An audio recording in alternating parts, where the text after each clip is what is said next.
안녕하십니까. 2024년 3월 15일 김경국TV 시작하겠습니다.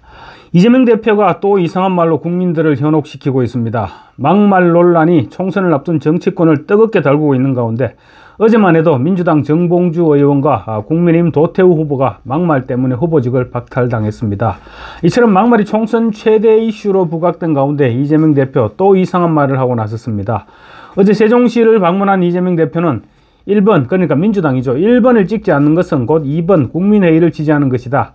살만하다 싶다면 2번을 찍든지 아니면 집에서 쉬어라 라고 말했습니다. 그러면서 집에서 쉬는 것도 2번을 찍는 것과 같다고 했습니다. 도대체 무슨 말인지 모르겠는데, 살만하다 싶으면 이런 말을 하는 것은 유권자들에 대한 협박이나 다름이 없습니다. 상대방에 대한 존중이라고는 1도 찾아볼 수 없는 이재명 대표 특유의 갈라치기 정치라는 비난을 피할 수 없을 것 같습니다. 특히 집에서 쉬는 것도 2번을 찍는 것과 같다는 대체 무슨 말입니까? 맥락을 보면 2번을 찍으러 가느니 차라리 집에서 쉬라는 말로 들립니다. 역대급 망언입니다. 과거 2004년 17대 총선에서 열린우리당 정동영 의장이 60, 70대는 투표를 하지 않아도 된다. 집에서 쉬셔도 된다. 이렇게 얘기해서 그때 국가적인 논란을 불러일으켰죠. 그래서 결국은 정 전 의장이 당시 노인정을 찾아가서 무릎을 꿇고 사죄하는 이런 일이 벌어졌었습니다. 전국의 노인뿐만 아니라 전 국민들로부터 노인을 폄하했다는 비난을 받았는데, 2번을 찍느니 집에서 쉬어라 하는 발언이 노인들은 집에서 쉬어라 하는 말과 무엇이 다를 것 있겠습니까? 정동영 전 의장이 6070 노인들에게 집에서 쉬어라고 한 것은 당신들은 어차피 보수 정당을 찍지 않을 테니까 투표를 하지 말라는 말이었습니다. 이재명 대표의 어제 발언 역시 유권자 무시 발언이었습니다.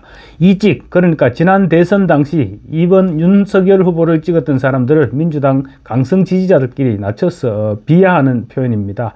이찍 얘기를 했다가 사과한 지 채 일주일도 지나지 않았는데 더 심한 말을 하고 나선 것입니다. 이 대표는 어제 현장에 모인 시민들을 향해서 지금까지 국민의힘 윤석열 정부, 윤석열 대통령이 정치와 나라 살림을 잘했다, 쌀만하다, 견딜만하다, 즐거운 마음으로 앞으로 더 많은 권한을 계속 줘서 나라 살림하게 해야겠다 싶으면 가서 열심히 2번을 찍든 집에서 쉬어라. 집에서 쉬는 것도 2번을 찍는 것과 같다고 얘기했습니다. 다소 비아냥거리는 투였죠. 다소가 아니라 상당히 비아냥거리는 투였습니다.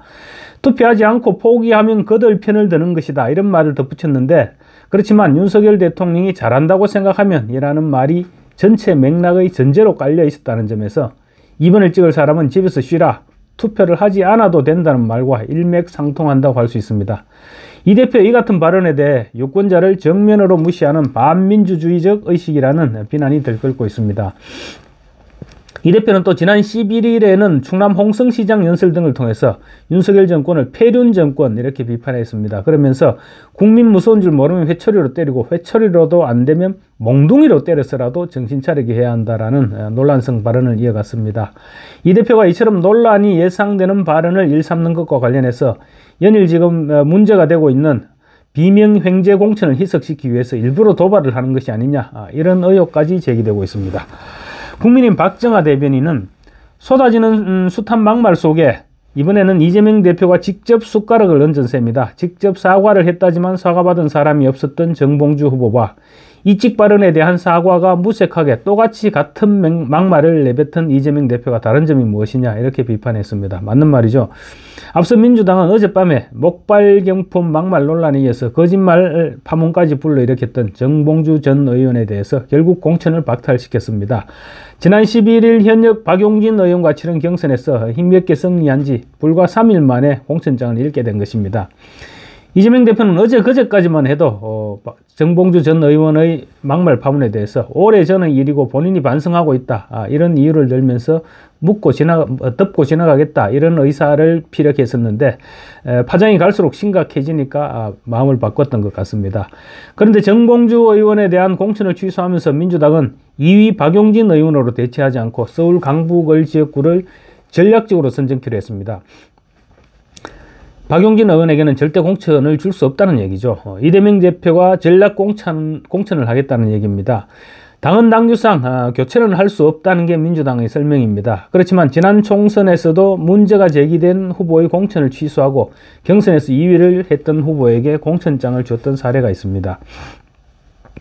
민주당은 21대 총선을 앞둔 지난 2020년 3월 부산검정 후보를 김경지 전 지역위원장에서 박무성 전 국제신문 사장으로 교체했습니다. 김 전 위원장이 경선에서 승리한 뒤에 불륜설, 이런 개인 신상 관련 문제가 제기됐습니다. 그러자 총선 전체 판세에 영향을 끼칠 것을 우려한 민주당 지도부가 공천을 전격 취소하고 2위를 했던 박무성 후보에게 공천장을 쥐어줬던 것입니다. 정무적 판단에 따른 것이었죠. 이번 사례와 비교할 때도 정 전 의원의 발언이 총선에 악영향을 줄 수 있다는 점을 당대표가 인정했고, 또 박 의원은 결선에 오른 만큼 경선 2위를 했다는 점에서 차이가 없습니다. 그런데도 민주당은 공직선거 후보자 검증위원회에서 적격 심사를 받은 현역 박 의원 등을 배제하고 재추천을 결정한 것입니다. 박 의원은 이 대표 강성 지지층에서 일명 수박으로 불리는 대표적 비명계 인사이죠. 그리고 당대표 경선과 대선 후보 경선에 출마해서 이재명 대표를 괴롭혔던 전력이 있습니다. 이번에는 민주당과 연합정치시민회의의 갈등입니다. 민주당과 연합해서 비례정당인 더불어민주연합을 구성한 연합정치시민회의가 민주당과 비례대표 공천을 둘러싼 갈등이 지금 증폭되고 있습니다. 종북 성향의 비례대표 후보 2명을 시민회의에서 추천하면서 논란이 있었죠. 그래서 그 두 사람은 일단 공천에서 철회시켰는데, 또 시민회의가 민주당이 컷오프 시킨 임태훈 전 군인권센터 소장을 비례대표 후보로 재추대했습니다. 재추천하면서 민주당과 지금 정면 충돌 양상을 빚고 있습니다.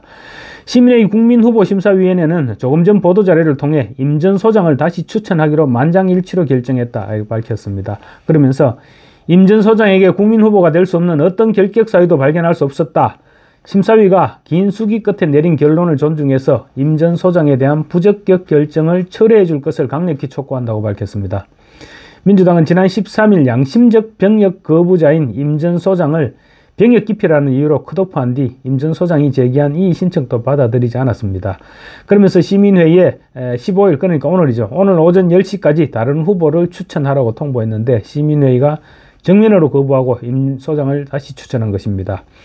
민주당은 그러나 시민회의 요구를 받아들일 생각이 없다는 냉담한 분위기입니다. 민주당이 만든 연합위성정당은 통진당 계열의 진보당과 연대 논란, 그리고 시민사회와의 충돌 등으로 계속 갈수록 자본만 커지는 그런 국면입니다.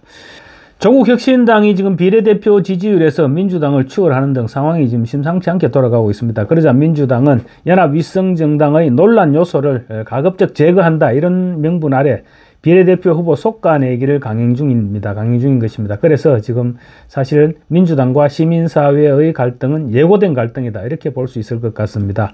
처음부터 위성정당을 창당하지 않겠다는 이재명 대표의 대선 공약을 지키는 척 하기 위해서, 국민들의 눈을 속이기 위해서 전략적으로 창당시켰던 더불어민주연합입니다. 그래서 더불어민주연합의 그 태생적 한계가 지금 노출되고 있는 것이다, 이렇게 볼 수 있을 것 같습니다. 감사합니다.